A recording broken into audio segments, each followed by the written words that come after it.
Bonjour à toutes et tous, bienvenue dans les coulisses du Grand Lyon. Mon invité du jour, Véronique Moreira, bonjour. Bonjour. Vous êtes écologiste, vice-présidente au Collège de la Métropole et au Collège et à l'Éducation. On sait que vous êtes aussi féministe, proche de Sandrine Rousseau. Vous aviez soutenu dans la primaire des écologistes.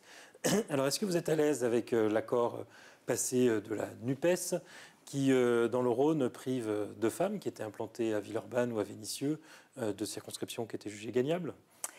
Alors, moi, je suis confortable avec un accord qui rassemble l'ensemble des forces de gauche et des écologistes. Je pense que cet accord était attendu depuis longtemps, qu'il arrive presque un peu tard, que c'est un souffle qui peut donner envie de s'engager. Je pense que c'est important d'avoir une opposition constructive à l'Assemblée nationale, et voire même la majorité. Enfin bon, je travaillais dans ce sens, donc je regarde cette très belle avancée.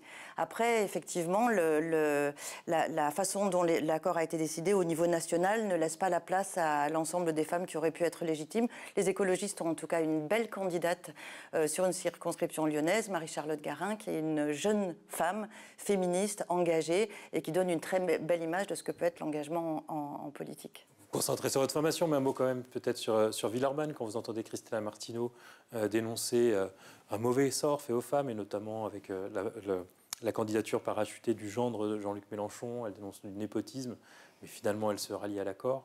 Est-ce que vous n'avez pas une pincée de solidarité ? Une pincée de sororité pour ces femmes qui se sont présentées. Je pense aussi à Zemorda Kheliffi, qui était candidate à Villeurbanne et qui avait vraiment envie de représenter le territoire. Oui, je comprends leur déception, je comprends leur désarroi. En même temps, Zemorda s'est retirée avec une belle élégance au nom d'un accord qui nous dépasse. Là, l'idée, c'est d'envoyer à l'Assemblée nationale des députés femmes, des députés hommes, qui représentent un rassemblement de la gauche et des écologistes. Et je pense effectivement que le projet nous dépasse. Donc, sororité, oui. Véritable soutien à ces femmes qui se retirent avec élégance au nom de cette cause. Et voilà, mon sujet, c'est de me concentrer pour remporter ces élections. Un dernier mot sur votre collègue à la métropole, Michèle Picard, qui est vice-présidente à l'égalité homme-femme et maire de Vénissieux, et qui sera, elle, candidate communiste, donc dissidente face à la NUPES dans la 14e circonscription. Est-ce que vous ferez sa campagne ? Alors, sur la 14e circonscription, les choses bougent. Vous avez vu, elles bougent très régulièrement. Le candidat qui avait été proposé par LFI, c'est désisté. Maintenant, on a un nouveau candidat qui est un candidat de terrain. C'est une bonne nouvelle qu'il soit désisté ? Je ne sais pas si c'est une bonne nouvelle. Moi, ce que j'aimerais, c'est que LFI et le Parti communiste s'entendent pour qu'on ait une candidature unique. Je pense que l'enjeu est fort et je pense que les dissidences ne peuvent que nuire à l'accord. Donc j'aimerais qu'ils trouvent un accord. Et de toute façon, de mon côté, comme l'ensemble des écologistes, on fera campagne pour la NUPES parce que cet accord, on l'attendait, on en est satisfait et donc on n'aura pas d'état d'âme pour travailler dans ce sens. Et venons-en à votre délégation. Oui. Le 16 mai, vous présenterez un portail d'action éducative de la métropole à destination des collèges. Alors, on se souvient qu'à la rentrée, dans votre grand dossier de presse, il n'y avait pas un mot prononcé sur la discrimination ou sur l'éducation aux médias. Est-ce que ce sera rattrapé cette fois ? Alors, pas un mot prononcé parce que ce n'était pas le dossier de presse de la rentrée axé sur le lourd, le bâtiment. Et donc, on disait qu'on mettait 300 millions d'euros sur la programmation, les investissements. Et donc, on a beaucoup voulu parler du fait qu'on avait fait l'état des lieux des collèges, que les collèges étaient en très mauvais état, qu'il y avait un besoin de construction de collèges et que nous, on s'engageait pour construire 2 collèges nouveaux d'ici la fin du mandat et pour réhabiliter des collèges qui avaient été laissés à l'abandon pendant des années. Et on a dit aussi qu'on s'engageait sur les cantines pour construire des cantines là où il n'y en avait pas partout, mais au moins commencer à engager cette construction de cantines et mettre dans les assiettes des jeunes des repas qui soient des repas garants d'une bonne santé, des repas de saison, locaux, bio, et avec une empreinte carbone moins importante, avec moins de Tout à fait, mais il y avait aussi des actions éducatives, vous en présentiez 4, qui étaient enseignement artistique, réduction d'énergie, Comète Jeune, donc un outil de participation, et collège éco-citoyen. Donc on était vraiment sur la priorité, c'est le climat, pas la question des discriminations ou de l'éducation aux médias. L'éco-citoyenneté, C'est extrêmement large. Nous, on l'a basé sur 3 pieds. Premièrement, ou sur 4 pieds plutôt, la transition et la résilience. Le deuxième, c'est la citoyenneté. Le troisième, c'est l'égalité entre les filles et les garçons. Et le quatrième, c'est l'éducation à la citoyenneté mondiale. La citoyenneté, ça recoupe un certain nombre de choses. Pour moi, la citoyenneté, c'est l'engagement. L'engagement sur un territoire quand on connaît très bien les enjeux. Et par exemple, quand vous parlez d'éducation aux médias, les collèges travaillent déjà sur l'éducation aux médias. Et la métropole met à disposition des financements pour des projets qui vont dans ce sens. J'étais lundi au collège Alain de Saint-Fond, qui a travaillé sur un documentaire présentant le collège avec des interviews de différents acteurs de ce collège. Ils ont parlé des travaux, ils ont parlé de la vie des surveillants, ils ont parlé de la vie des profs, de la vie des élèves, etc., du CDI, du centre de documentation.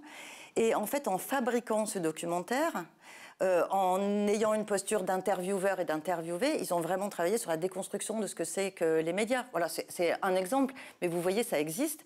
Et j'en profite pour glisser que leur documentaire est tellement intéressant qu'ils ont gagné un prix de Mediatix, donc des médias, et ils vont maintenant concourir au niveau national. Notre collège Alain de Saint-Fond. Et alors, qu'est-ce que changera le portail que vous présentez le 16 mai ? Alors, il va changer 3 choses. La première chose, c'est que jusqu'à présent, les actions éducatives étaient éparpillées dans de nombreuses directions. La métropole s'engageait déjà, soutenait des actions éducatives par divers biais. Et en fait, même si ça existait, ça n'était pas structuré et c'était assez difficilement lisible pour les collèges. Là, on a tout regroupé dans un seul portail pour que ce soit plus compréhensible. Parce que notre objectif, en fait, à la métropole, j'aurais dû commencer par là, notre objectif politique, c'est d'ouvrir les collèges sur la cité, de leur permettre de rencontrer les acteurs extérieurs et de travailler avec eux sur la construction de la citoyenneté. Et pour ce faire, nous, on a une vraie capacité, en fait, de faire intervenir la cité, puisqu'on est en contact avec les acteurs économiques, les associations, les universités, enfin, tous les acteurs de la métropole. Et donc, on les fait venir sur ce portail pour que les collèges aient complètement accès à toute une série de ressources qui leur permettent de construire des projets. Donc, première chose, qu'est-ce qui va changer ? Première chose, la lisibilité. En tout cas, je compte vraiment là-dessus et je pense que c'est quelque chose de très important pour les collèges. Deuxième chose, la lisibilité des actions. Avant, on avait toute une série d'actions qui étaient complètement collées aux actions éducation nationale. Nous, on n'est pas l'éducation nationale, on vient en complémentarité, on est dans la boucle de l'action des acteurs éducatifs, des alliances éducatives, mais on n'est pas éducation nationale. Donc nous, on propose nos propres thématiques, je vous l'ai dit, transition et résilience, citoyenneté, égalité filles-garçons et éducation à la citoyenneté mondiale.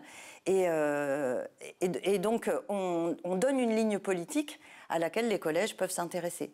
Et qu'est-ce qui va changer enfin ? C'est une augmentation budgétaire. On était à un peu en dessous d'1 million d'euros. Voilà, on augmente encore de 60 000 euros le budget des actions éducatives.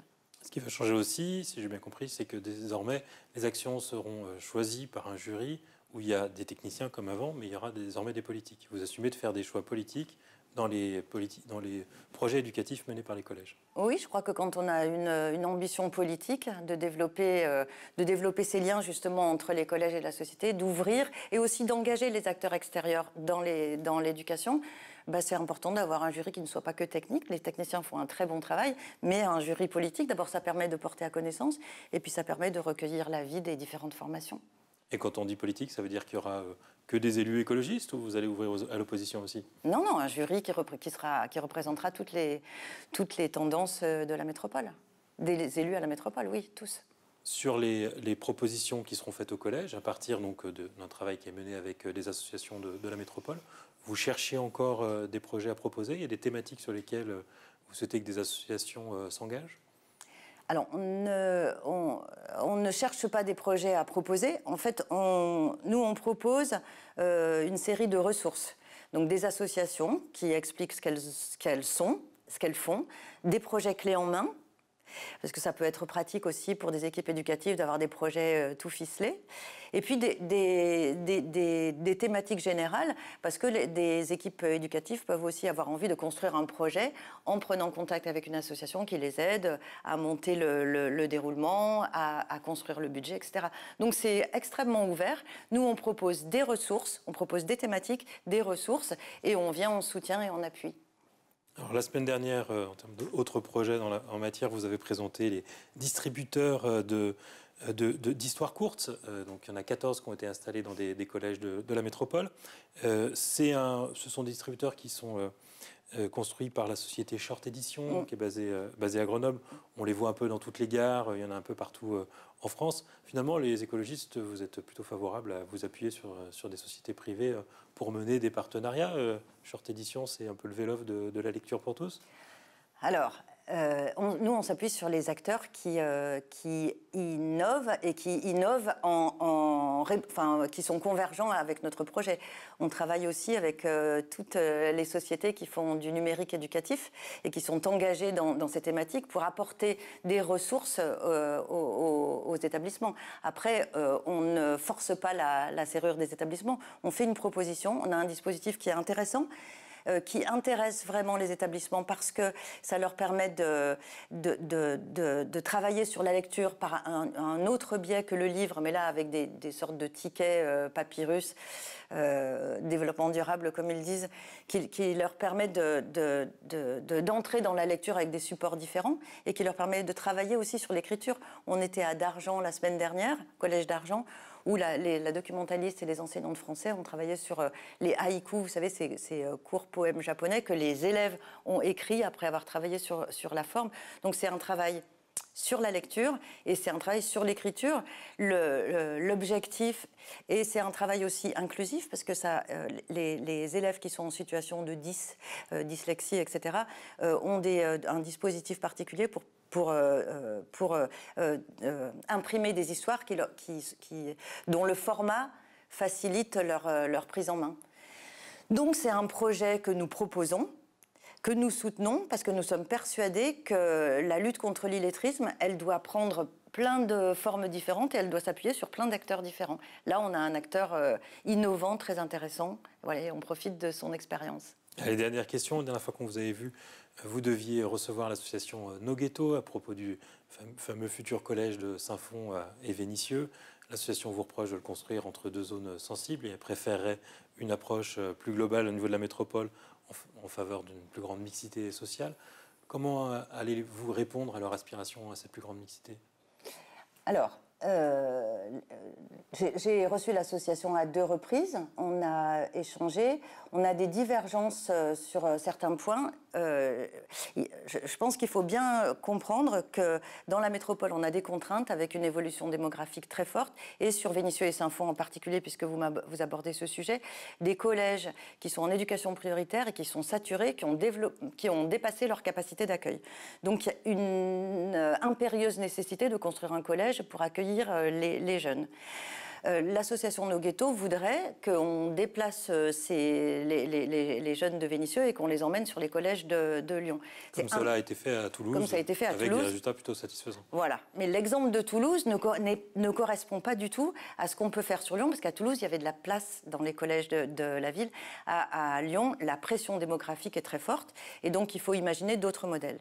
Donc nous sommes en train de travailler avec les services de la métropole et avec l'éducation nationale sur des projets de modulation de la carte scolaire pour faire des propositions effectivement de mixité dans des territoires de la métropole.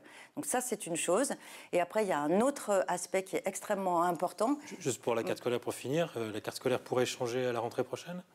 Alors, pas à la rentrée prochaine. Ce qui pourrait changer à la rentrée prochaine, c'est une concertation plus approfondie, plus élargie sur justement ces pistes de modulation de la carte scolaire. Donc d'ici la fin du mandat, vous envisagez de réformer la carte scolaire dans la métropole ? De développer des pistes, des pistes sur certains territoires pour ensuite évaluer et puis répliquer. Et ce que je voulais dire aussi, parce que je pense qu'il ne faut pas oublier ça, la mixité, c'est vrai que c'est très important pour développer le vivre ensemble. Ce n'est pas supportable que les enfants de milieux différents ne se rencontrent jamais. Ils se rencontrent, alors il faut multiplier les expériences, comme par exemple le Conseil métropolitain des jeunes, qui réunit une quarantaine de jeunes de collèges complètement différents de la métropole, du privé, du public, des zones favorisées, des zones moins favorisées, et qui travaillent ensemble, justement sur le vivre ensemble, sur l'alimentation en particulier ou sur les questions d'environnement, avec leurs approches particulières, leurs points de vue particuliers. Et donc ça crée aussi de la mixité. Ce n'est pas la seule réponse, mais ça fait partie des réponses. Et ce que je voulais dire aussi, c'est que je pense que notre devoir absolu, c'est de permettre que tous les jeunes aient des chances d'accéder à une éducation de qualité. Et ce qu'on propose, quand on propose de la construction de collèges dont le bâtiment est exemplaire, avec des cantines qui soient des cantines de très bonne qualité, qui développent aussi une économie locale consistante, qui soutiennent les agriculteurs locaux, quand on développe des projets éducatifs, en particulier dans les quartiers moins favorisés, on développe des services publics qui sont au service de la population. Et moi, je tiens à assurer que les collèges sont des collèges d'excellence partout sur la métropole. Je pense que ça doit être la priorité numéro 1. Véronique Moreira, je vous remercie. Moi, je vous dis à demain pour une nouvelle émission des coulisses du Grand Lyon.